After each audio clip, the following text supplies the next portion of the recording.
नमस्कार। मणिपुर की घटना से पूरा देश हिल गया है और मणिपुर की घटना क्यों हुई, इसके पीछे पॉलिटिक्स क्या है, कारण क्या है, आज हम इस पे विस्तार से चर्चा करेंगे और जानेंगे कि मणिपुर की में जो वायलेंस हुई है, जिसको मैती बनाम कुकी कहा जा रहा है, कोई कहते हैं ये मैती हिंदू हैं, कुकीज क्रिश्चियंस हैं। बहुत सारी चीजें हैं जो ट्रोल मीडिया के द्वारा, गोदी मीडिया के द्वारा प्रकाशित की जा रही। तो हम ये जानेंगे कि मामला है क्या। पहली बात तो आज का विषय ये है कि कल सरकार ने ये कह दिया कि हम इस पे सीबीआई इंक्वायरी कराएंगे और सेंटर की सरकार जो है, जितने भी केसेस हैं, क्योंकि मणिपुर में अब वायलेंस इतना फैल गया है कि जो मैती बहुल इलाके हैं उसमें कुकीज के जो केसेस हैं वो उनकी इंक्वायरी के लिए पुलिस वहां जाने से डर रही है।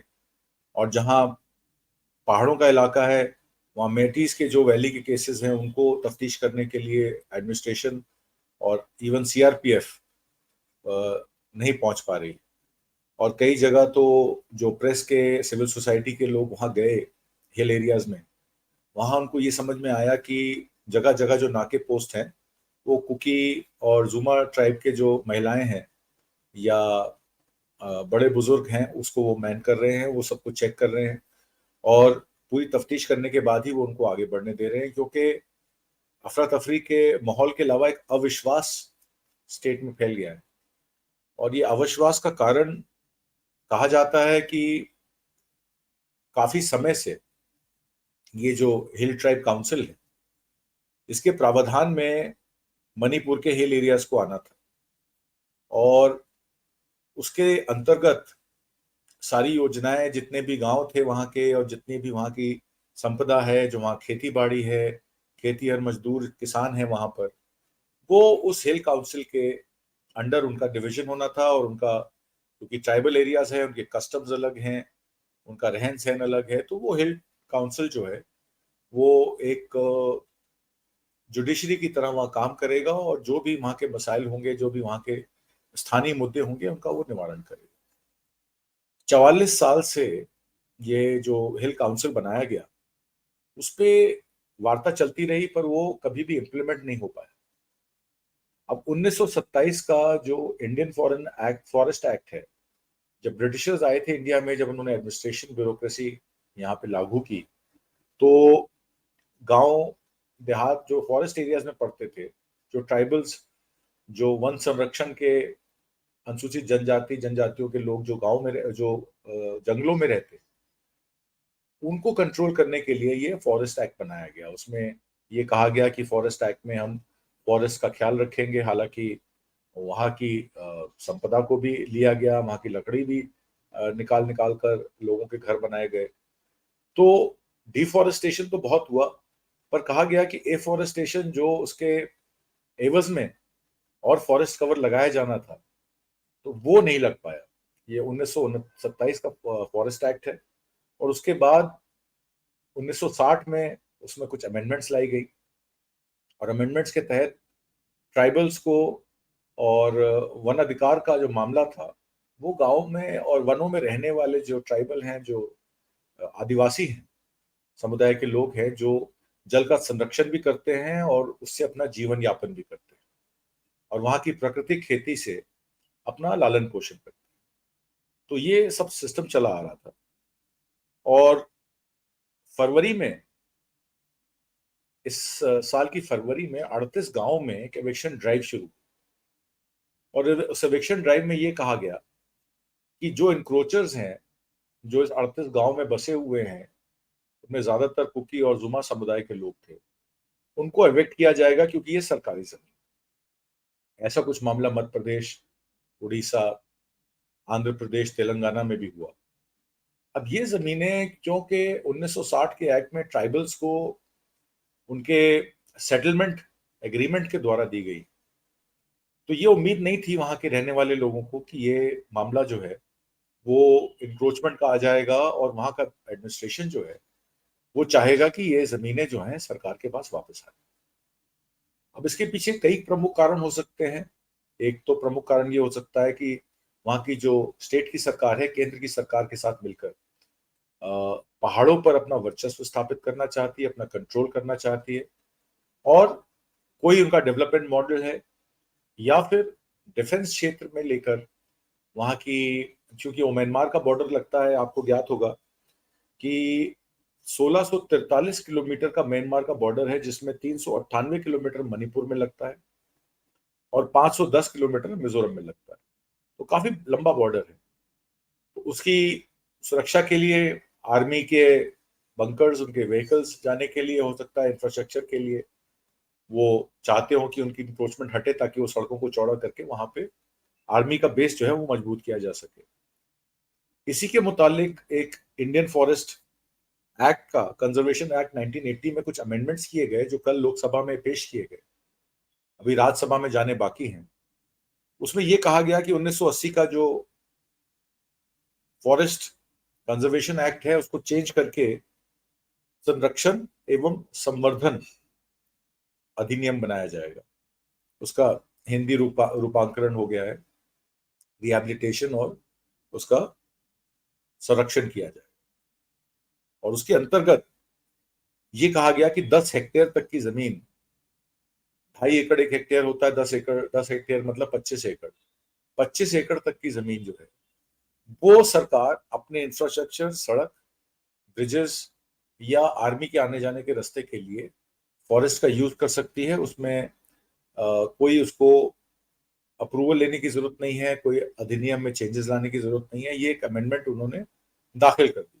तो ये बात तो क्लियर हो गई कि ये जो पहला मसला था कि ये कुकी समुदाय वर्सेस मैती समुदाय का क्यों उठा, वो इसलिए उठा कि वहां पर 38 गांव में एविक्शन ड्राइव शुरू हुई, और उसके बाद कुछ भ्रमक भ्रमक जाल फैलाने के लिए वहां के ट्रोल मीडिया ने कुछ वीडियोस ऐसे जारी कर दिए कि कुकी समुदाय समुदाय की महिला लोगों पर कोई अत्याचार हुआ है, किसी का कत्ल हुआ है, किसी का रेप हुआ है। इस तरह की तमाम भ्रमित करने वाली और मॉब को भड़काने वाली एक कवायद की गई। उसमें ऑलरेडी इंक्रोचमेंट ड्राइव का कुकीज के प्रति जो था उनका रोष था। तो कुकी समुदाय और जुमा समुदाय में अधिकतर लोग जो हैं वो क्रिश्चियंस हैं। मैती समुदाय में भी क्रिश्चियंस आते हैं, ओबीसी आते हैं, शेड्यूल ट्राइब के लोग आते हैं, शेड्यूल कास्ट लोग भी आते हैं, जिनको रिजर्वेशन का भी लाभ मिलता है सरकारी नौकरियों में। तो हाई कोर्ट में एक केस चल रहा था जिसमें मैतीस को शेड्यूल ट्राइब के अंतर्गत उनकी नोटिफिकेशन के लिए एक जज ने जो है प्रस्ताव दिया, हाई कोर्ट के जज ने, किसी सुनवाई के दौरान।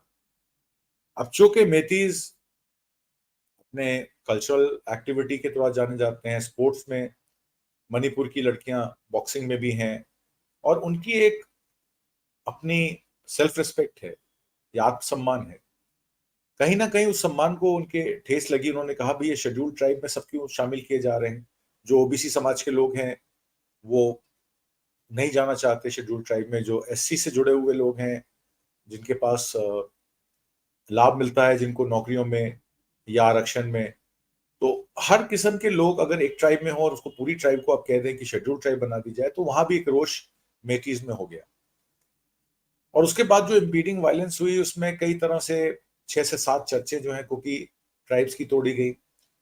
कुकीज का ये भी कहना है कि मेटीज के पास असॉल्ट राइफल्स हैं, सीआरपीएफ के जवानों से उन्होंने काफी मात्रा में बंदूकें और सेमी ऑटोमेटिक वेपन्स, ग्रेनेड्स और night vision cameras, night vision weapons, ये सब उनसे हथियाकर उन्होंने कुकीज के गांव पे अटैक किया। और उस अटैक में एक पोकपी करके एरिया है जो सीधा हिल से आता है, उसमें बीच में नदी नहीं आती है, तो वहां पे रात को अटैक किया, जिसमें कुकीज को पहले भी शक था। वो लोग पहाड़ के पीछे छुपे हुए थे। कुछ दूरी पे जब उन्होंने देखा कि मैटीज आए हैं और हमारे गाँव में आग लगा रहे हैं, हमारे सामान को लूट रहे हैं, तो उन्होंने काउंटर अटैक किया। और कुकी समाज के कुछ लोगों का ये कहना है, कुछ वहां के जो उनके लीडर्स हैं उनका ये कहना है कि 190 से 200 मैटी समुदाय के लोग मारे गए। अब ये अगर संख्या में हम बिलीव करें तो अभी जो आधिकारिक पुष्टि है वो करीब 150 हत्याओं की है, और उसमें 6000 एफआईआर, 0 एफआईआर जो है संभावित सभी थानों में दर्ज है, जिसपे भी कोई कार्रवाई नहीं हुई है। क्योंकि 0 एफआईआर तो आप किसी थाने में करा सकते हैं, पर उसकी तहकीकात तो वहीं होगी जहां पे वो क्राइम हुआ है। 5700 परिवार इसमें आहत हुए हैं और करीब 57,000 लोग इस टाइम बेघर हैं, जिनको दवा, खाना, रहना, सोना की जरूरत है। सरकार अब उन 57,000 लोगों को कैसे रिस्टैब्लिश करेगी, रिहैबिलिटेट करेगी, ये सोचने वाली बात है।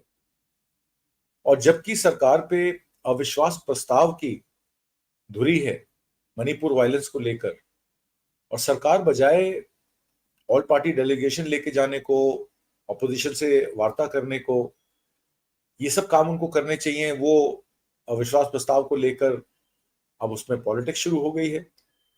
पर जो मणिपुर का जो मामला है वो वहीं का वहीं खड़ा है। अब ये वन अधिकार का क्षेत्र इंक्रोचमेंट ड्राइव सेटलमेंट में जो दे दी गई जमीनें, उन पे इंक्रोचमेंट ड्राइव्स दिखा के और उस पे जमीनों पे कब्जा करना, और अगर वो कब्जा ना मिले तो मैती समुदाय के लोगों को भड़काना, और वो हिल एरियाज में जाके जिस तरीके की बातें सुनने में आ रही हैं, कुकी समुदाय के लीडर का ये भी कहना था कि 180 से 190 वेपन तो हमने सीज किए हैं, automatic rifles, weapons, AK-47 hand grenades, तो करीब 200 लोग तो होंगे। उसमें से सिर्फ 9 बॉडीज नीचे एमआईटी हॉस्पिटल में पहुंच पाई हैं। 181 बॉडीज जो हैं वो लेके ही नहीं गई हैं, उसको आधिकारिक तौर पर उसकी पुष्टि ही नहीं। तो अगर ऐसा एक मामला हमारे सामने आता है तो ये बड़ा दुविधा वाला प्रश्न चिन्ह हो जाता है कि 150 मौतें तो आधिकारिक तौर पे कही जा रही हैं, असल में कितने लोग मरे, ये बहुत बड़ा सवाल खड़ा हो जाता है। 2021 में एक लीगल प्रोविजन जो था मणिपुर फॉरेस्ट रूल्स का, उसमें रूल नंबर 73 में एक अमेंडमेंट की गई, जिसमें फॉरेस्ट ऑफिसर्स को इंक्रोचमेंट हटाने के लिए और एविक्शन करने के लिए, उनको ट्रेस पासिंग हटाने के लिए अधिकार दिया गया। और ये सब मामला वहीं से उत्पन्न होता है। जैसे कि मैंने आपको बताया, India forest conservation act 1927 Britishers के टाइम का बना हुआ है, और 1960 का जो प्रोविजन उसमें ऐड हुआ था, उसमें एविक्शन जो थी वो सेटलमेंट एरियाज हिल डिस्ट्रिक्ट के पॉसिबल नहीं थी।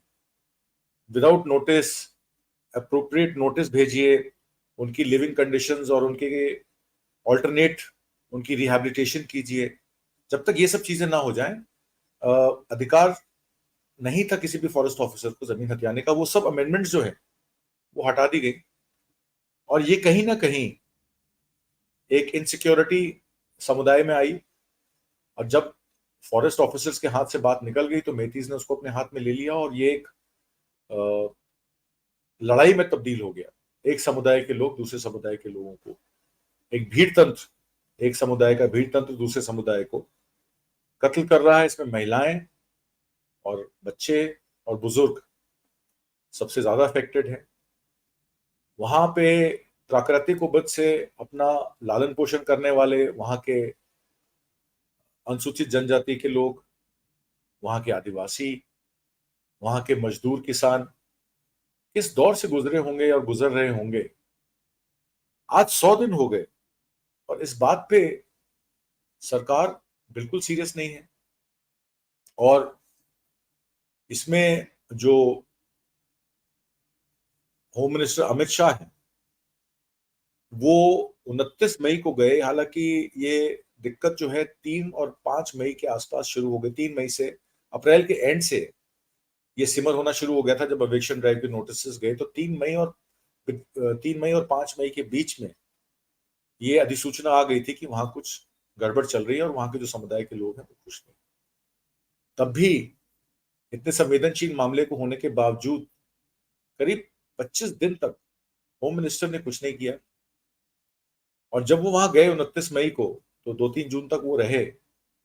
उन्होंने एक सीआरपीएफ के डीजी कुलदीप सिंह जी को और अपने union home minister Nityanand Rai को ड्यूटी लगाई कि आप वहां रुकिए, और इसका समाधान करिए और इसको सब क्लियर करिए। नित्यानंद राय भी वहां मई 25 से जून 17 तक रुके। क्या रिपोर्ट उन्होंने दी अपने होम मिनिस्टर को, और उसके बाद होम मिनिस्टर ने क्या रिपोर्ट दी प्रधानमंत्री मोदी को, और क्या सोचकर इस मामले को इतना लंबा खींचा गया। जब 2 और 3 मई को ये बात सामने आ गई कि कुछ वहां ठीक नहीं चल रहा है, और 1 महीने बाद वहां जब होम मिनिस्टर जाते हैं, और उसके 1 महीने बाद जून को ये मामला जो है वो ऐसी आग जंगल में लग जाती है कि उस आग को बुझाना मुश्किल हो जाता है। और जब ये वीडियो आता है सामने महिलाओं का, उसके बाद देश में एक असुरक्षा का माहौल बन जाता है, क्योंकि देश में 50% महिलाएं हैं।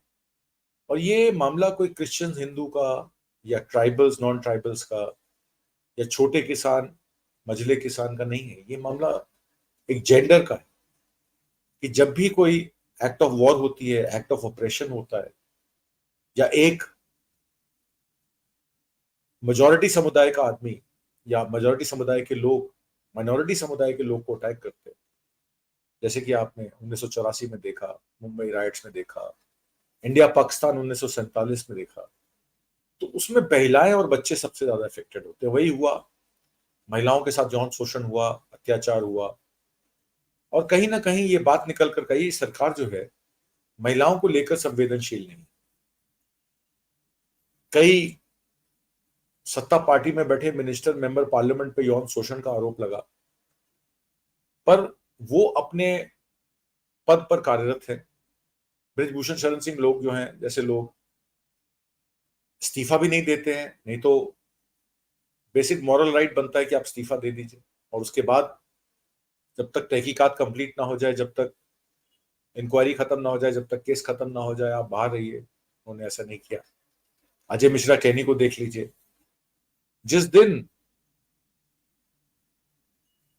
आपके home minister Amit Shah parliament में बयान दे रहे थे, अभी हाल ही के 1-2 दिन पहले की बात है, परसों की बात, तो उनके पीछे ही अजय मिश्रा कैनी उनके एमओएस फॉर होम बैठे हुए।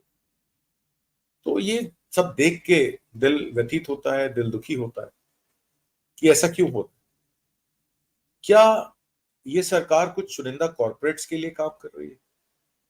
क्या उन पहाड़ी इलाकों में कोई ऐसे चीजें हैं, ऐसे मिनरल्स हैं जिसकी माइनिंग के लिए वो अपने चुनिंदा कॉर्पोरेट, जैसे कि अदानी है, अदानी इंटरप्राइज लिमिटेड माइनिंग का काम करती है, तो क्या उनके पास वहां बॉक्साइट है, या कोई ऐसे प्रेशियस मेटल्स हैं, धातु हैं ऐसी, जिसको सरकार जो है वहां पे इंक्रोचमेंट हटा के उसको ठेके पे अदानी को देना चाहती है? इस तरीके के कई चीजें सामने आई हैं।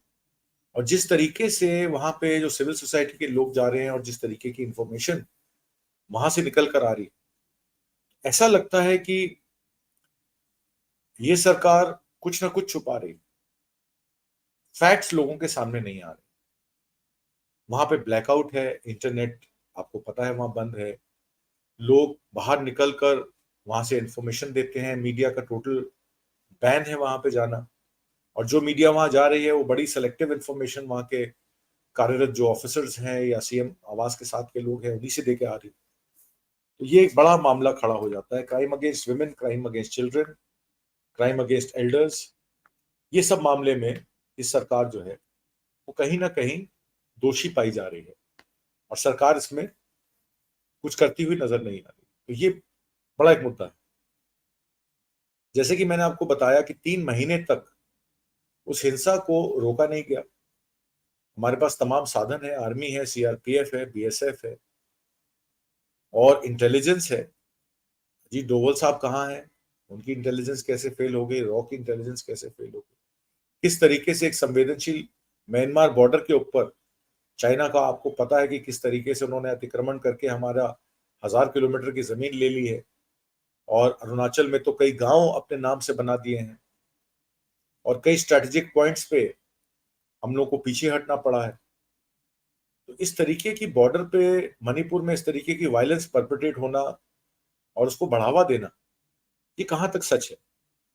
ये जो है, ये बात जो है, ये समझ में नहीं आती। और भी कई चीजें हैं। ये भी कहा जाता है कि वहां पे जब एन बीरेन सिंह की सरकार थी तो ड्रग्स का बहुत बड़ा कारोबार चलता था वहां पे, और वहां के जो ड्रग लॉर्ड थे उनमें 100 करोड़ रुपए तक के ड्रग सीज किए गए। और जिस पुलिस के अफसर ने उन ड्रग्स को सीज किया, जब उन्होंने कहा कि सरकार के कुछ लोग उनको असिस्ट कर रहे हैं और उनपे भी वो रेड डालने गए, तो ये चीज सामने आई कि एन बीरेन सिंह ने अपने बीजेपी के वाइस प्रेसिडेंट को भेजा कि जाओ भाई, ये एडिशनल एसपी हैं वृंदा जी। 2018 की बात है ये, 2018 में एक रेड पड़ी थी और उस रेड में 4595 केजी हीरोइन, 28 लाख करीब जो है, 2,80,200 टैबलेट्स ड्रग्स की, 57,18,000 कैश और 95,000 के ओल्ड करेंसी नोट। ये ऑपरेशन जो है 12 घंटे चला और वहां का एक कोई लिकोक्सी जो करके आदमी है जो वहां का ड्रग पिन, ड्रग लॉर्ड माना जाता है, और 150 लोगों ने वो रेड डाली। उसके एवज में 2020 में उसी एडिशनल एसपी ने एक एफिडेविट फाइल किया कोर्ट में 19, और उन्होंने ये कहा कि जो 19 जून 2018 की रेड थी, इस पे जब मैं लेट कोसी के ऑफिशियल रेजिडेंस पे गई तो उनको एक व्हाट्सएप कॉल आया, जिसमें व्हाट्सएप कॉल करने वाले का नाम असनी कुमार बीजेपी के स्टेट वाइस प्रेसिडेंट का था। और उन्होंने पूछा कि भाई आप यहाँ क्या कर रही हैं, तो उन्होंने कहा मैं ड्रग बस्ट करने आई हूँ, मुझे पता लगा है कि यहाँ पे बड़ी मात्रा में ड्रग्स है। तो उसके बाद उन्होंने उस सीएम एन बीरेन सिंह से बात कराई। एन बीरेन सिंह ने पूछा भाई क्या हो रहा है, तो उन्होंने कहा भाई ऐसे ऐसे मुझे ड्रग्स मिले हैं, मैं इसके ड्रग्स की तहकीकात करने आया। तो सीएम साहब ने कहा बहुत बढ़िया है, आप कीजिए, और अगर कोई और दोषी पाया जाता है तो उसे भी पकड़िए।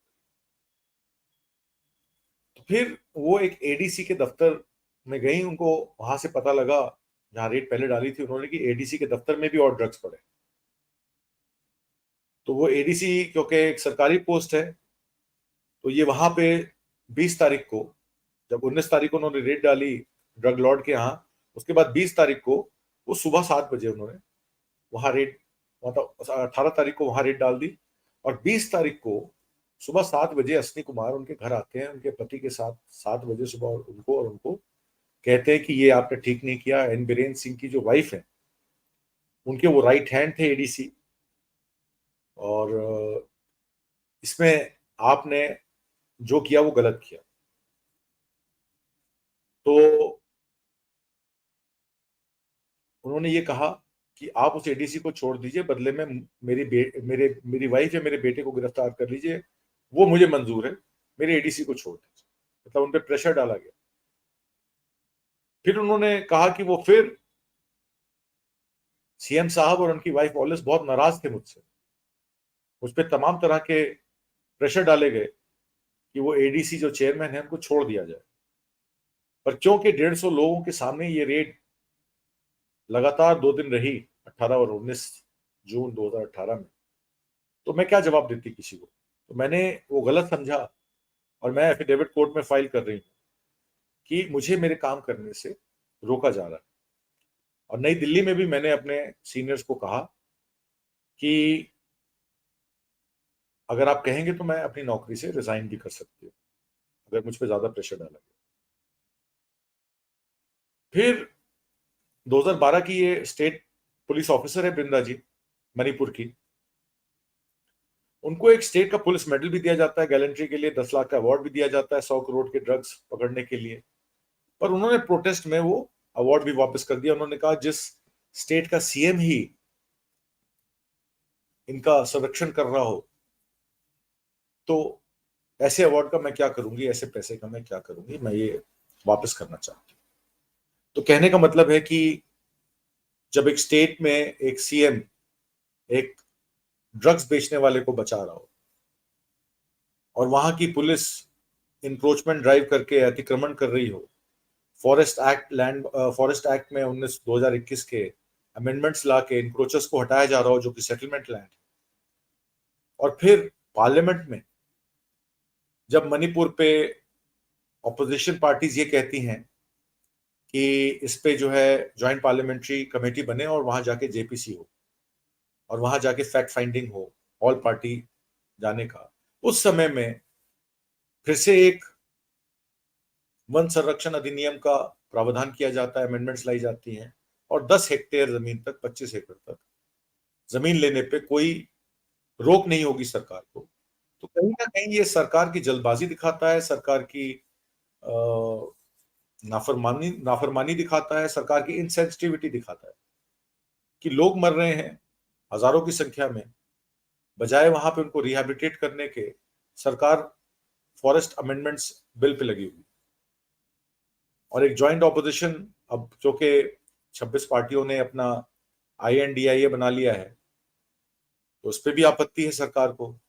हालांकि सरकार को किसी अधिनियम का नाम बदलने में, किसी योजना का नाम बदलने में, किसी शहर का नाम बदलने में, किसी सड़क का नाम बदलने में उनको कोई आपत्ति नहीं, पर अगर ऑपोजिशन INDIA का नाम यूज करे, इंडिया का नाम यूज करे अपने 26 पार्टियों के गठबंधन को, तो उस पर सरकार को, बीजेपी को, एनडीए को बहुत उड़ा। तो मेरा सिर्फ यही कहना है, यही गुजारिश है सरकार से कि इस पे पॉलिटिक्स ना की जाए। फॉरेस्ट अमेंडमेंट बिल्स होते रहेंगे, वहां कुकी समुदाय, जुम्मा समुदाय और मैती समुदाय, वहां के जो नेटिव्स हैं, उनको कैसे रिहैबिलिटेट करना है, कैसे उनकी सुरक्षा गारंटी करनी है, कैसे इस नरसंहार और वायलेंस को हटाना है, किस तरीके से वहां पे जो वायलेंस परपेट्रेट हुई है, वहां राइट्स हुए हैं, उन राइट्स को कैसे रोकना है, देश के संविधान को कैसे बचाना है, देश की लोकतंत्र को कैसे बचाना है, सरकार को उस पर ध्यान देना चाहिए। इन्हीं सब विचारों के साथ मैं आपसे इस हफ्ते आज्ञा लेता हूं। कमेंट बॉक्स में जरूर लिखिएगा, मैं सारे कमेंट्स पढ़ता हूं और उस पर अमल करने की कोशिश करूंगा। अगले सप्ताह फिर किसी नए सब्जेक्ट में मिलेंगे, तब तक मुझे आज्ञा दीजिए।